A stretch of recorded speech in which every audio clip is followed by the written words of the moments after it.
Welcome back in this class. Previous class में हमने volume lesson का सेकंड लास्ट पैरा स्टडी किया और आज हम जो पैरा स्टडी करेंगे वो इसका फाइनल पैरा है। इसके बाद हमारा जो लेसन है वॉली वो कंप्लीट हो जाएगा।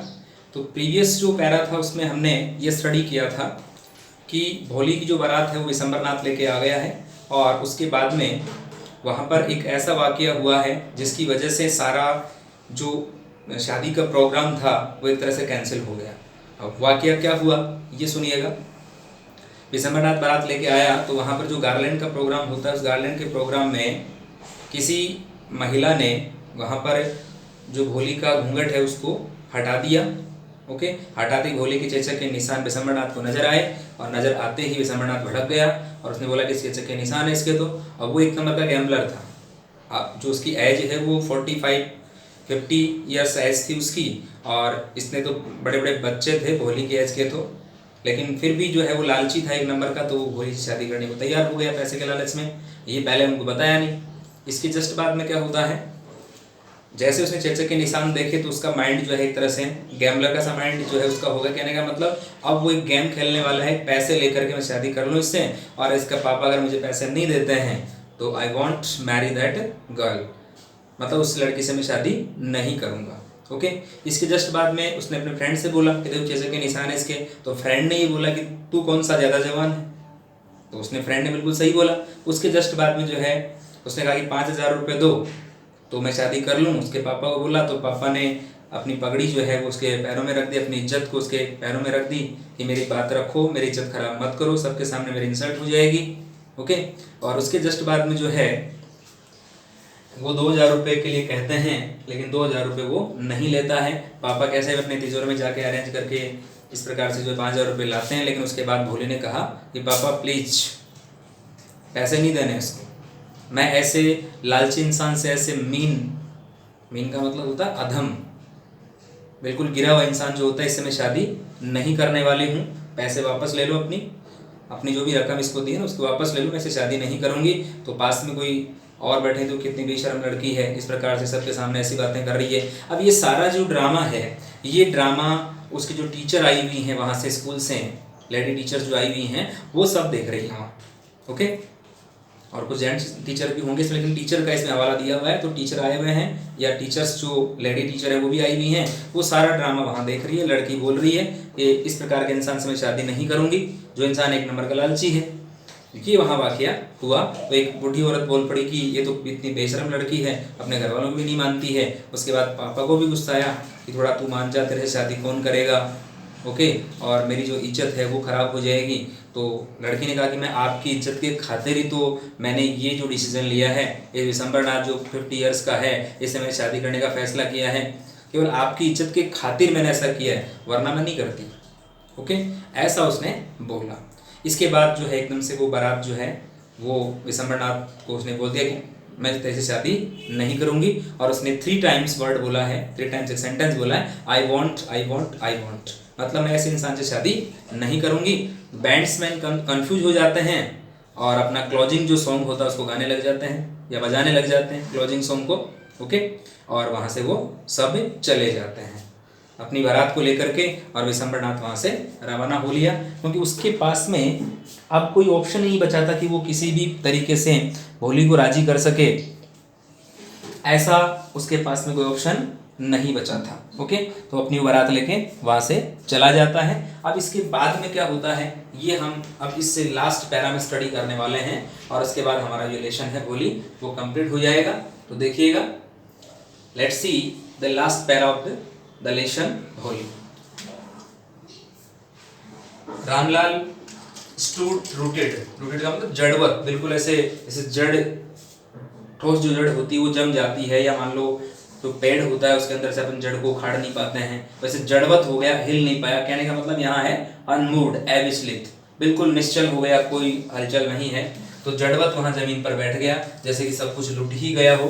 और बात देखो वाजिब थी, ये बुजुर्ग आदमी है तो उसी प्रकार से उस चीज़ को सोच रहा है। उसने ये नहीं सोचा कि मैं 50 साल के व्यक्ति से मेरी बेटी की शादी कर रहा हूँ, ये नहीं सोचा उसने, ठीक है ना। लेकिन अब उसको अपनी इंसल्ट महसूस हुई, बारात वापस जा रही है तो इंसल्ट महसूस होना लाजमी है। ऐसी कंडीशन में हर जो माँ बाप होते हैं उनकी इंसल्ट डेफिनेटली होती है। हिज हेड बोर्ड, उसका सिर झुका हुआ था, लो मीन्स नीचे, with the weight of grief, weight means वजन, ग्रीफ मीन्स होता है दुख, और सेम मीन्स शर्म। दुख और शर्म के मारे उसका जो सिर है वो झुका हुआ था। Okay, the flames of the sacred fires, flames means लपटें या ज्वालाएं, किसकी? सेक्रेड फायर्स, जो पवित्र अग्नि, मंडप की जो पवित्र अग्नि है उसकी जो ज्वालाएं हैं वो धीरे धीरे क्या होगी? Slowly died down. Died down का मीन्स होता है बुझ जाना, वो जो है वो बुझ गई। ओके, और उसके बाद देखो क्या होता है, एवरीवन वाज गॉन, हर व्यक्ति चला गया, क्योंकि वहां बारात ही चली गई तो वहां क्या लेते फिर, वो प्रोग्राम तो सारा वैसे ही फिनिश हो गया।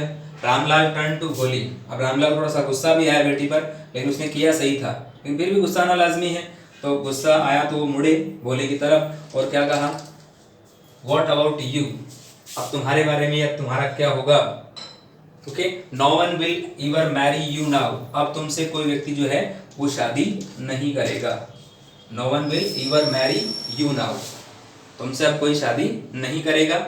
What shall we do with you, हम तुम्हारे साथ क्या करेंगे, हम तुम्हारा क्या करेंगे? हमारी तो एक तरह से समाज में, सोसाइटी में नाक सी कट गई है, तो उन्हें शादी करने के लिए मना कर दिया, अब तुम्हारे साथ शादी कौन करेगा, हम तुम्हारा जो है क्या करेंगे? कहीं और जगह हम रिश्ता तय करते हैं तो ये जो प्रॉब्लम है वो सामने आती है कि जैसे के निशान है जो भी है, मतलब उसको गुस्सा है कि सारा किया कराया जो काम है उस पर पानी फिर गया, बारात आई भी वापस चली गई। ओके, इस प्रकार से भोली के पिताजी बहुत ज़्यादा वरीड हैं, बहुत ज़्यादा चिंतित हैं, लेकिन वो कुछ कर भी नहीं सकते। ओके, इसके जस्ट बाद देखिएगा, and Sulekha sad in a voice, Sulekha ने बिल्कुल यूं कह सकते हैं आप कम आवाज में धीरे से बोला, क्या बोला? दैट वॉज काम एंड स्टडी, काम मीन्स शांत, स्टडी मीन्स दृढ़, एक दृढ़ आवाज में और शांत आवाज में बोला कि डोंट यू वरी पिताजी, पिताजी आप चिंता नहीं करें, डोंट यू वरी, आप चिंता नहीं करें पिताजी, इन योर ओल्ड एज, आपके बुढ़ापे में, आपकी वृद्धावस्था में, आई विल सर्व यू, मैं आपकी सेवा करूंगी, सर्व मीन सेवा करना, एंड मदर, माँ आपकी मैं सेवा करूंगी, एंड आई विल टीच, और मैं पढ़ाऊंगी, इन द सेम स्कूल, उसी स्कूल में मैं पढ़ाऊंगी, वेर आई लर्न, जहाँ मैंने सीखा, सो मच, इतना अधिक सीखा ना, मैंने अन्याय के विरुद्ध जो है बोलना सीखा, कि अपने प्रति अन्याय हो रहा है, हमें न्याय नहीं मिल रहा है, तो ये मैंने सीखा है ना, मैं उसी स्कूल में पढ़ाऊंगी और आपकी वृद्धावस्था में, बुढ़ापे में आपकी मैं सेवा करूंगी। ओके, इजंट दैट राइट, क्या ये सही नहीं है मैडम? मतलब वहाँ के टीचर्स वगैरह जो खड़े थे ना, उनके लेडी टीचर, तो एक लेडी टीचर थी वहाँ, उसको पूछा, किसने? भोले ने, कि मैडम ये सही नहीं है क्या? बिल्कुल सही बात बोल रही हूँ ना मैं, कहने का मतलब वहाँ टीचर सारा ड्रामा देख रही, जो ड्रामा चल रहा था वो सारा ड्रामा वहाँ टीचर्स आई हुई शादी में है वो देख रही हैं। तो उसने क्या बोला, भोली ने क्या बोला कि isn't that right ma'am, ma'am ये सही बात है ना? The teacher had all along stood in A corner, सभी से भी जो टीचर्स हैं वो वहाँ पर एक कॉर्नर में खड़ी हुई थी। Okay, the drama, watching the drama, इस ड्रामा को वो देख रही थी और वो वहाँ देखते हुए जो है वो कॉर्नर में खड़ी हुई थी। यस बोली, हाँ बोली, बिल्कुल सही बात है तेरी। ऑफ कोर्स, वास्तव में सी रिप्लाइड, उसने उत्तर दिया। एंड इन हर स्माइलिंग, और अपनी मुस्कुराती हुई आंखों से जो है, in her smiling eyes was the light of a deep satisfaction, और इन हर स्माइलिंग, उनकी जो मुस्कान है उसमें क्या है, देखो क्या है, स्माइलिंग आईज, मुस्कुराती आंखें का मतलब आंखों में भी एक मुस्कुराहट झलक रही है, चेहरे से मुस्कुराहट झलकती है लेकिन आंखों में भी एक अंदाज हो जाता है इसका देखने से कि हाँ ये आदमी खुश है। तो मुस्कुराती हुई नज़रों से क्या हुआ, उन नज़रों में क्या था, was the light of a deep satisfaction, एक बहुत गहरी संतुष्टि की क्या थी, रोशनी थी, light means Roshni. That an artist, और ये रोशनी कैसी थी, टीचर खुश क्यों थी, टीचर्स के खुश होने का मेन रीजन क्या था, देखिएगा, ये समझने लायक बात है लाइफ में कि टीचर को खुशी कब होती है। टीचर को खुशी तभी होती है जब बच्चा या तो संस्कारवान होता है, या फिर बच्चा जो अच्छे नंबर लेकर के आता है और एक बहुत अच्छे पोस्ट पे वो जाता है, अच्छा एक यूँ कह सकते हैं नागरिक बनता है, सिटीजन बनता है, और कहीं अगर सर मिल जाता है, मैडम मिल जाए तो उसे नमस्कार कर ले। ओके, संस्कारवान बच्चा हो, इंटेलिजेंट बच्चा हो, ओके, और वो कोई बहुत अच्छे पद पर पहुंच जाए तो टीचर को बहुत ज़्यादा खुशी होती, वो सोचता है कि मेरी मेहनत का जो फल है, प्रतिफल है, वो मुझे मिल गया है। और टीचर को कुछ नहीं चाहिए, ओके। अगर वो कहीं लग भी जाएगा, मान लो कहीं अच्छी पोस्ट पे पहुंच भी जाएगा, तो अपने घर वालों का भला करेगा, अपना खुद का भला करेगा। टीचर को केवल सेटिस्फेक्शन चाहिए, टीचर को कोई वो अपनी सैलरी देने वाला नहीं है कभी भी, ओके। तो ये टीचर को एक बहुत बड़ी खुशी होती है जब उनका पढ़ाया हुआ बच्चा बहुत अच्छी पोस्ट पे या अच्छे संस्कार वाला होता है और कहीं अन्याय के विरुद्ध लड़ रहा होता है, तो उसको बहुत ज़्यादा खुशी होती है, ओके। तभी कोई टीचर जो है कोई अच्छी पोस्ट पे हो या अच्छा संस्कार हो तो कहता हाँ ये बच्चा मेरा पढ़ाया हुआ है। लेकिन कोई बदमाश हो, मान लो इस प्रकार का कोई काम नहीं कर रहा हो, ओके, तो उसको नहीं, अगर है तो भी वो मना कर देगा कि नहीं मेरा पढ़ाया हुआ तुम नहीं है, या वहाँ से कन्नी काट के निकल जाएगा। तो ये क्या संस्कार की बातें होती हैं सारी। तो यहाँ पर टीचर जो हैं वो खड़ी हैं और उन्होंने भोले को संस्कार दिए, तो भोले ने आज अन्याय के विरुद्ध जो है उसने जो है अपनी आवाज़ उठाई है और उसमें सक्सेस भी हुई है। तो यहाँ पर ये बताया जा रहा है कि एक गहरी जो संतुष्टि है उसकी एक रोशनी जो है वो थी, और वो रोशनी कब होती है या कब उसको एक आर्टिस्ट महसूस करता है, आर्टिस्ट महसूस करता है कलाकार, व्हेन कंटेम्पलेटिंग द कंप्लीशन, जब वो चिंतन करते हुए क्या करता है, महसूस करता है the completion of her masterpiece में सर्वश्रेष्ठ कृति। उसने कोई सर्वश्रेष्ठ कृति जो उसकी पूर्णता कंप्लीट कर ली हो या पूर्णता कर ली हो, और उसके बारे में वो चिंतन कर रहा हो कि देखो मेरी बनाई हुई जो कृति है, मेरी बनाई हुई जो एक तरह से जो एक्सीलेंट मेरा जो टास्क है, अभी एक्सीलेंट टास्क ही हो गया कौन, एक जो भोली है उस भोली को संस्कारवान बना दिया और भोली ने अन्याय के विरुद्ध आवाज उठाई। तो ये क्या है, भोली को इस प्रकार का बनाना, ये क्या हो गया, एक्सीलेंट टास्क हो गया। तो उस कंडीशन में एक टीचर को बहुत ज़्यादा खुशी होती है, जैसे यहाँ जो टीचर्स हैं उनको खुशी हुई है, ओके। यहाँ जो मैडम आई उनको बहुत ज़्यादा खुशी हुई है, ये खुशी हर टीचर को होती है, क्योंकि बच्चा क्या होता है, कोरा कागज होता है और उस पर जैसा हम लिखना चाहें वैसा हम लिख देते हैं। टीचर जैसा चाहे उसको वैसा बना सकता है, अगर वो टीचर का कहा हुआ मानता है तो, कहा हुआ नहीं माने तो वो नहीं बना सकता वो, ओके। तो इस प्रकार दोनों के कॉम्बिनेशन से ही ये काम कंप्लीट होता है। जैसा कि यहाँ पर भोली कितनी, शुरू में हमने पढ़ा था कि भोली कितनी बिल्कुल सिंपल टन थी, बुद्धू थी, लेकिन अब जाकर देखो उसने अन्याय के विरुद्ध आवाज़ उठाई है और अपना जो टीचिंग है, अपना जो स्टडी का जो काम है या जो उसने वहाँ पढ़ा है स्कूल में, वो उसने यहाँ जो है प्रैक्टिकल में करके दिखाया है। तो ऐसा होना भी चाहिए। इसके जस्ट बाद में हम जो है इसका कुछ ग्रामेटिकल पोर्शन स्टडी करेंगे कि हमने इसमें कौन कौन से टेंसेस का स्टडी किया, क्या क्या ग्रामर के और कौन से टॉपिक आए, ये हम स्टडी करने वाले हैं। Let's see the grammar portion of this paragraph. Ramlal stood, okay. तो यहाँ पर क्या है, stood rooted to the ground, Ramlal जो वहाँ खड़ा हुआ था बिल्कुल जड़वत होकर के, टू द ग्राउंड, जमीन पर। तो यहाँ पर स्टूड है वो past simple tense okay, his. Head bowed बाउड, उसका सिर झुका हुआ था, तो यहाँ पर भी past simple tense. Low with the weight of grief and shame, शर्म और दुख के वजन के साथ में वो झुका हुआ था उसका सिर। The flames of the sacred fires, मंडप की जो पवित्र अग्नि है या ज्वालाएं हैं, हम कह सकते हैं लपटें हैं, स्लोली डाइड डाउन, वो बुझ गई थी। तो यहाँ पर ये फ्रेजल वर्ब है डाइड डाउन, इस इट मीन्स होता है पुट आउट, मतलब बुझ गई।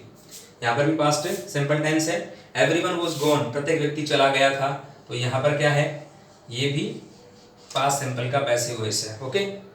इसके जस्ट बाद में रामलाल टर्न, रामलाल मुड़ा, ओके। तो यहाँ पर भी क्या है, ये past simple tense okay, okay. Turn, तो ये पास्ट सिंपल टेंस हो गया। Second form, first form turn होता है इसका, तो यहाँ पर ये भी पास्ट सिंपल हो गया। होली की तरफ मुड़ा एंड सैड, और कहा, तो यहाँ भी क्या हो गया, ये पास्ट सिंपल टेंस हो गया, ओके। तो उसकी तरफ मुड़ के क्या बोला, व्हाट अबाउट यू, तुम्हारा क्या होगा, या तुम्हारे बारे में हम क्या करें, क्या सोचें तेरे बारे में। No one will ever marry you now, अब तुमसे कोई शादी नहीं करेगा। तो यहाँ पर विल जो है वो पास्ट फ्यूचर सिंपल टेंस को इंडिकेट कर रहा है। तो इसके बाद में देखो, what shall we do with you, हम तुम्हारे साथ क्या करेंगे, या तुम्हारे साथ एक तरह से क्या होगा, हमारा भी क्या होगा, तेरा भी क्या होगा। What shall we do with you, हम तुम्हारा क्या करेंगे, मतलब शादी तुम्हारी कैसे करेंगे, किसके साथ करेंगे। तो यहाँ पर भी ये फ्यूचर सिंपल टेंस का जो है वो यूज किया गया है। एंड सुलेखा सेड, सुलेखा ने कहा, तो यहाँ पर भी पास्ट सिंपल टेंस। लेखा ने क्या कहा देखो, इन ए वॉइस दैट वाज काम, जो वॉइस कैसी थी, बिल्कुल शांत थी, उस आवाज में बोला एंड स्टडी, और थर्ड आवाज में बोला डोंट यू वरी पिताजी, पिताजी आप चिंता नहीं करें। तो यहाँ पर भी क्या है, ये डोंट से सेंटेंस स्टार्ट होते हैं, इंपेरेटिव सेंटेंस कहलाते हैं।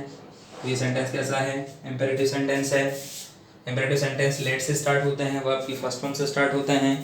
प्लीज और काइंडली से भी इंपेरेटिव सेंटेंस स्टार्ट होते हैं। ओके, तो होली का आंसर क्या है देखिएगा, इन योर ओल्ड एज, आपकी वृद्धावस्था में। ओल्ड एज मींस क्या होता है, वृद्धावस्था। आई विल सर्व यू, मैं तुम्हारी सेवा करूंगी। तो विल है ये फ्यूचर सिंपल को इंडिकेट कर रहा है, विल के साथ वर्ब की फर्स्ट फॉर्म। ओके, मदर, माँ मैं आपकी सेवा करूंगी और पापा की सेवा करूंगी। एंड आई विल टीच, और मैं पढ़ाऊंगी। यहाँ पर भी जो है विल प्लस वर्ब की फर्स्ट फॉर्म फ्यूचर सिंपल। और मैं कहाँ पढ़ाऊंगी, इन द सेम स्कूल, उसी स्कूल में पढ़ाऊंगी। वेर आई लर्न, जहाँ मैंने सीखा। तो यहाँ पर ये भी क्या है, पास्ट सिंपल, LERN। लर्न जो है वो फर्स्ट फॉर्म है, लर्न जो है वो सेकंड फॉर्म, और थर्ड फॉर्म भी होती है। तो मैंने यहाँ सब कुछ जो सीखा जिस स्कूल में, उसी स्कूल में पढ़ाऊंगी मैं। Isn't that right ma'am, ma'am क्या सही नहीं है। तो यहाँ पर प्रेजेंट टेंस का यूज है, इंट्रोगेटिव सेंटेंस है और प्रेजेंट टेंस है, इसका जो यूज है वो मैन वर्ब के रूप में यहाँ किया गया है। Okay, after that we will see the teacher had all along stood, टीचर बिल्कुल भी अकेली वहाँ जो है वो खड़ी हुई थी। ओके, तो हैड यहाँ पर आ रहा है, तो ये कौन सा टेंस है, पास्ट परफेक्ट टेंस है, और हैड के साथ में कौन सा फॉर्म आ रहा है, ये थर्ड फॉर्म है। फर्स्ट फॉर्म होता है स्टैंड, सेकंड फॉर्म होता है स्टूड, और थर्ड फॉर्म होता है स्टूड। तो वो सब देख रही है वहाँ खड़ी खड़ी टीचर, जो टीचर आई हुई है वो देख रही है इन ए कॉर्नर वॉचिंग द ड्रामा, सारे ड्रामा जो चल रहा था यहाँ पर, जो नाटक चल रहा था उस नाटक को देख रही थी वो। यस, उसने कहा yes holy, of course she replied, उसने उत्तर दिया। टीचर ने उत्तर दिया, एक टीचर आई हुई है, उसने उत्तर दिया। यहाँ भोली बिल्कुल तू सही कह रही है, यहाँ पर भी पास्ट है simple tense. And in her smiling eyes, उसकी मुस्कुराती हुई नजरों में, आंखों में, was the light of a deep satisfaction, एक गहरी संतुष्टि वाली मुस्कान थी। तो ये पास्ट है सिंपल टेंस हो गया। और दैट एन आर्टिस्ट फेस, एक आर्टिस्ट ये जो मुस्कान है या मुस्कान की जो किरण है उसको महसूस करता है। तो ये प्रेजेंट सिंपल टेंस हो गया, एस का यूज किया गया यहाँ पर। व्हेन कंटेम्पलेटिंग मीन्स होता है चिंतन करते हुए। जब चिंतन करते हुए क्या होता है, the completion of our masterpiece, जब उसकी सर्वश्रेष्ठ कृति की पूर्णता हो जाती है, उसकी कृति तैयार हो जाती है। कलाकार जब एक मूर्ति बना देता है या मूर्ति को पूर्ण आकार दे देता है तो कलाकार को बहुत ज़्यादा खुशी होती है। वैसे इस टीचर को खुशी हो रही है कि मैंने एक बिल्कुल सिंपलटन, बहुत सीधी सादी जो लड़की है, उस सीधी सादी लड़की को मैंने बहुत अच्छा इंसान बना दिया। और आज इसने अन्याय के विरुद्ध जो है उसने अपनी आवाज़ उठाई और सबके सामने आवाज़ उठा करके और अपनी लाइफ का अहम फैसला लिया। अगर आज ये इम्पोर्टेंट जो फैसला नहीं लेती यहाँ पर, तो उसके साथ में क्या पता बहुत बुरा हो जाता। ओके, इस प्रकार हमने स्टडी किया। भोली टीचर के द्वारा एक बहुत अच्छा टास्क भी किया गया। भोली जो है उसको बहुत अच्छा इंसान बनाया गया। ओके, और इंसान बना करके भोली ने ये प्रूव भी कर दिया कि एक अच्छी टीचिंग जहाँ होती है वहाँ हमें बहुत अच्छे लेसन्स मिलते हैं, लाइफ के लेसन मिलते हैं। और उन लाइफ के लेसन में जो है हमें इस प्रकार अन्याय के विरुद्ध आवाज़ उठानी चाहिए। तो ये चीज़ केवल एग्ज़ाम पास करने के लिए नहीं होती है। कई जो बच्चे होते हैं केवल एग्जाम पास करने के लिए इन चीज़ों को स्टडी किया करते हैं, पढ़ते हैं, लेकिन उन चीज़ों को प्रैक्टिकली अगर लाइफ में लेते हैं तो उनसे बहुत ज़्यादा जो है वो बेनिफिट होता है। ओके, तो हमें इस प्रकार के लेसन स्टडी करके और हमें भी ये लाइफ में अपना एक गोल तय करना चाहिए कि हम अन्याय के विरुद्ध जो है हमेशा बोलेंगे, अपने हक के लिए लड़ेंगे, जैसे यहाँ पर भोली ने किया है। तो ये लेसन इस प्रकार हमारी लाइफ में जो है काम आता है। तो हमें भी इस प्रकार से स्टडी करनी चाहिए। ओके, तो आप इसको ट्रांसलेट करिएगा और जिस पूरी स्टोरी आपको अच्छी तरह समझ में आ गई है। इससे पहले मैंने आपको क्वेश्चन जो है उनके आंसर कैसे देते हैं एक बार मैंने पहले बताया था, जब मैंने पैसेज को आपको स्टडी करवाया था। बीच में हम और प्रैक्टिस कर लेंगे, लेकिन आप इस पूरी स्टोरी को जो है एक बार फिर से स्टडी करेंगे। यही आपका नेक्स्ट जो टाइम है, मतलब कल का जो होमवर्क है वही है। इस पूरी स्टोरी को आप लर्न करेंगे, इसमें जितनी फॉर्म्स आई हैं उनको लर्न करेंगे आप, ओके, इसका ट्रांसलेशन पूरा देखेंगे, तब जाके जो आने वाले क्वेश्चन हैं उनका आंसर आप जो है वो अच्छी तरह से दे पाएंगे। ओके, तो आप इसको अच्छे तरह से लर्न करिएगा। ओके, कोई प्रॉब्लम है तो कमेंट बॉक्स में आप पूछ सकते हैं। See you in the next class, in the next video. Thank you very much, have a nice day, have a good day.